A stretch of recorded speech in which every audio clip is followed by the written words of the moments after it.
रोजगार अगर चाहिए तो यहां पर समाज में पूंजी की उपलब्धता होनी चाहिए, लोगों के पास स्वरोजगार के लिए पैसा होना चाहिए। तो जो जन स्वराज का मॉडल है, पूंजी आता कहां से है? पूंजी के दो ही स्रोत हैं, एक जो आप पैसा कमाते हैं, खर्च के बाद जो बच गया वो आपका पूंजी है, और दूसरा जो आप कर्ज लेते हैं। आप लोग यहां आए हैं, गाड़ी से आए होंगे, मोटरसाइकिल से, कार से, ज्यादातर लोगों ने उसका डाउन पेमेंट किया होगा 20,000, 40,000, 50,000, 1 लाख, और बाकी पैसा आपने बैंक से कर्ज लिया है, ईएमआई देते हैं घर बनाने के लिए, गाड़ी खरीदने के लिए, बिजनेस रोजगार करने के लिए। तो पूंजी के दो स्रोत हैं, एक आपकी अपनी कमाई से बचा हुआ पैसा, और दूसरा जो बैंकों से आपको ऋण मिलता है। बिहार में ये दोनों स्रोत बंद है। बिहार में प्रति व्यक्ति आय इतना कम है, 100 में 80 आदमी आज दिन में 100 रुपया भी नहीं कमाता है। ये कई लोगों को लगता है भैया ये कैसे है, मजदूरी तो 300 रुपया है।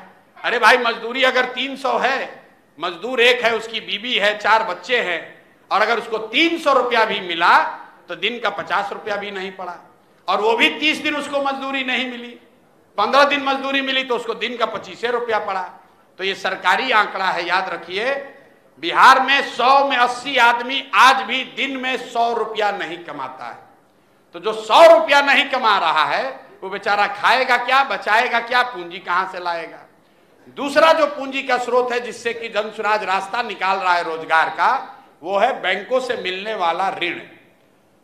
बैंक की ये जिम्मेवारी है कि जितना पैसा हम और आप बैंक में जमा करते हैं, ये पैसा, उसका 70% पैसा बैंक को ऋण के तौर पर समाज को वापस करना है। बिजनेस करने के लिए, गाड़ी खरीदने के लिए, व्यापार करने के लिए, घर बनाने के लिए, ये बैंकों का बिजनेस मॉडल भी है और उनकी वैधानिक जिम्मेवारी भी है। इसको रिजर्व बैंक ऑफ इंडिया 15 दिन पर एक आंकड़ा जारी करता है जिसको कहते हैं CD ratio, credit deposit ratio. मतलब कितना पैसा हमने आपने बैंक में जमा किया और उसके एवज में बैंक ने कितना रुपया वापस समाज को दिया। तो पूरे देश में अभी सीडी रेशियो है 74%। मतलब 100 रुपया अगर भारत के लोगों ने बैंक में जमा किया, 74 रुपया बैंक ने ऋण के तौर पर दिया। बिहार में 1990 से लेकर पिछले साल तक सीडी रेशियो है 40%। मतलब हम और आप जो पैसा बैंक में जमा किए, वो 60 रुपया बैंक बाहर भेज दिया, 40 रुपया ही यहां ऋण के तौर पर दिया। पिछले वित्तीय वर्ष में बिहार की गरीब जनता ने, हमने आपने बिहार में बैंकों में कितना पैसा जमा किया? 4,21,000 करोड़। 4,21,000 करोड़ रुपया बिहार में लोगों ने बैंकों में जमा किया।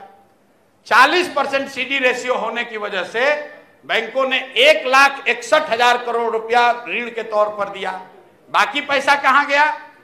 बाकी पैसा बैंकों ने उठाकर उन राज्यों में भेज दिया जहां पर इन्वेस्टमेंट हो रहा है, बिजनेस व्यापार हो रहा है। तो गुजरात में, कर्नाटक में, आंध्र प्रदेश में, तमिलनाडु में, केरल में, तेलंगाना में सीडी रेशियो है 90, 95, 105, 110। गुजरात में अगर 100 रुपया लोग जमा कर रहे हैं बैंक में, तो बैंक वाला 110 रुपया ऋण दे रहा है। तो 1990 से लेकर पिछले वित्तीय वर्ष तक बिहार से बैंकों ने 26,35,000 करोड़ रुपया, याद रखिए, कोई दूसरा नहीं बताएगा आपको, 26,35,000 करोड़ रुपया बिहार के बैंकों ने आपका, हमारा, यहां से दूसरे राज्य में ट्रांसफर कर दिया। अब किसी से पूछिएगा, भैया ये तो हम सुने ही नहीं थे, ईवी क्या होता है, ये सीडी रेशियो क्या होता है?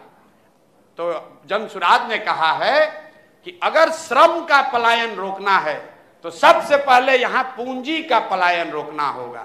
जब पूंजी का पलायन रोकोगे तो बुद्धि का पलायन अपने आप रुक जाएगा, और बुद्धि का पलायन रुकेगा तो श्रम का पलायन रुकना ही रुकना है। मान लीजिए ये होटल बना है, जिस किसी ने भी बनाया होगा उसके पास ये होटल बनाने का पूरा पैसा नहीं होगा।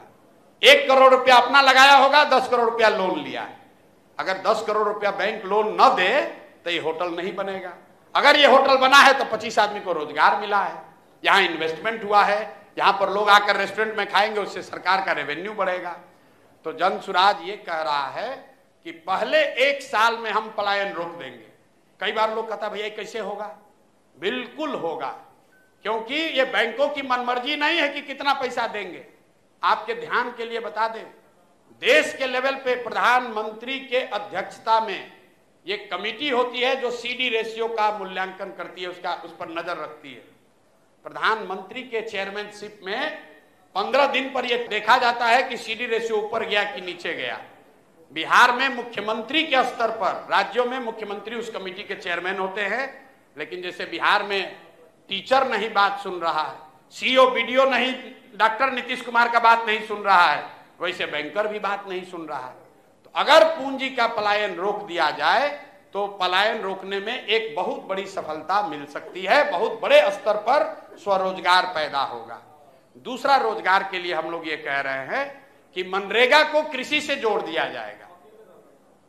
जो आदमी भी अभी धान गेहूं का खेती कर रहा है उसको हम लोग कह रहे हैं कि अगर तुम मसाले की खेती करोगे, नगदी फसल की खेती करोगे, प्याज उगाइएगा, लहसुन उगाइएगा, आलू उगाइएगा, मसाला उगाइएगा, तो आपको मनरेगा के तहत मजदूर फ्री में दिए जाएंगे।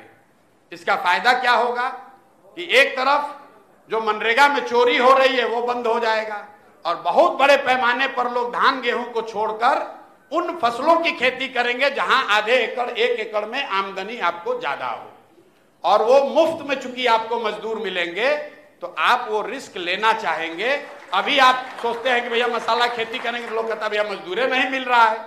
तो जितने कृषि आधारित पलायन हो रहा है, जो पंजाब हरियाणा में कृषि मजदूर जा रहे हैं, वो इससे रुक जाएगा और इसमें 1 रुपया भी सरकार का खर्च नहीं है।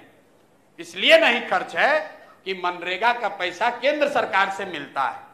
पिछले साल हम लोग के पास स्कीम नहीं होने से 39% ही मनरेगा का यूटिलाइजेशन है। मतलब 100 रुपया हम लोग दिल्ली से ला सकते थे तो सिर्फ 39 रुपया ही लेकर आए। 60 रुपया तो दिल्ली में ही सरेंडर कर दिया, क्योंकि बिहार सरकार के पास प्रोजेक्ट ही नहीं था जहां मनरेगा का पैसे का यूटिलाइजेशन हो। और तीसरी बात जो हम लोग कह रहे हैं रोजगार के लिए, इंटरेस्ट सबवेंशन स्कीम, मतलब ब्याज दर को कम करना। जो सोसाइटी है बिहार में, ये गुजरात जैसी नहीं। हम लोग बिजनेस धंधा नहीं करना चाहते हैं, लोग बहुत डरता है पैसा कर्ज लेने में। उसका एक बड़ा वजह है कि भैया ब्याज बहुत लगता है। तो हम लोग ये कह रहे हैं कि आपको अगर बिजनेस व्यापार करना है, रोजी रोजगार करना है, तो सिर्फ 4% ब्याज पर, 4 रुपया ब्याज पर सालाना आपको कर्ज बैंकों से दिलाया जाएगा। ये क्यों कहा जा रहा है? क्योंकि अगर आपको 4% ब्याज पर पैसा मिलने लगे तो बहुत सारे ऐसे लोग हैं जो बिजनेस धंधा करना चाहते हैं, उनका हिम्मत बढ़ेगा। और 6% पैसा, मतलब अगर 1 लाख करोड़ रुपया का लोन हमको दिलवाना हो बिहार के लोगों को, तो सरकारी खर्चा सिर्फ आएगा 6000 करोड़ रुपया। 4000 करोड़ रुपया इंटरेस्ट का आप दीजिएगा, 6000 करोड़ रुपया सरकार देगी, और 6000 करोड़ रुपया से लोगों को 1 लाख करोड़ रुपया बिजनेस व्यापार करने के लिए मिल जाएगा। तो रोजगार के लिए हम लोग 3 काम बता रहे हैं। पूंजी का पलायन 3 महीने के अंदर रोकना है, हर हालत में रोकना है। बैंकों को 70% लोन देने के लिए मजबूर करना है, डरा कर नहीं। अगर उसका फ्रेमवर्क ठीक कर दीजिएगा, बैंकों के साथ मिलकर काम कीजिएगा, तो बैंक वाला पैसा देगा। जब बैंक वाला पैसा देगा तो अपने आप यहां पर इन्वेस्टमेंट होगा, घर बनेंगे, गाड़ियां खरीदी जाएंगी, लोग छोटा मोटा रोजी रोजगार शुरू करेंगे, उसी से बेरोजगारी और पलायन रुकेगा। गांव देहात के भाषा में समझिए, मान लीजिए कि आपको बाल काटने आता है, आपके पास 20,000 रुपया है, आप बढ़हरिया में आपका घर है, आप आए सिवान में भैया एगो सैलून खोलेंगे। आप सैलून खोलने आए, पता चला कि 1.5 लाख रुपया लगेगा, पैसा तो है नहीं। आप जाइएगा बैंक में लोन लेने, बैंक से अगर सुलभ ऋण उपलब्ध नहीं है तो आप क्या कीजिएगा? भैया हम तो खोल नहीं सकते हैं। अब वो 20,000 रुपया का आप क्या कीजिएगा? 5,000 रुपया परिवार को दीजिएगा, 10-15 हजार रुपया से 2,000 रुपया का ट्रेन का टिकट कटाइएगा, बॉम्बे जाइएगा, वहां खोली वाले को 5,000 रुपया दीजिएगा, 2-4-5 हजार रुपया नौकरी के दलाल को दीजिएगा, तो जो 20,000 पूंजी था वो भी खत्म। यहां आप रोजगार कर नहीं पाए, बॉम्बे में जाकर मजदूर बन गए। तो जिस लड़के ने पूछा स्किलिंग के लिए क्या कीजिएगा, कुछ नहीं करेंगे, क्योंकि 50 लाख बिहार में ऐसे लोग हैं जो पहले से स्किल्ड है, पहले से वहां फॉल सीलिंग बना रहा है बॉम्बे में, वहां पर प्लम्बर है, वहां पर इलेक्ट्रीशियन है, वहां पर टेम्पू चला रहा है, वहां पर ऑटो चला रहा है, वहां पर सब्जी बेच रहा है। तो स्किलिंग की जरूरत सेकेंड फेज में आएगी। पहले फेज में तो जो 50 लाख लोग बॉम्बे में, दिल्ली में, लुधियाना, हरियाणा, कोयम्बटूर में पहले काम कर रहे हैं, उनको अगर पूंजी दे दिया जाए तो वो सब वापस आकर बिहार में रोजी रोजगार करेंगे, उसी से तरक्की हो सकती है।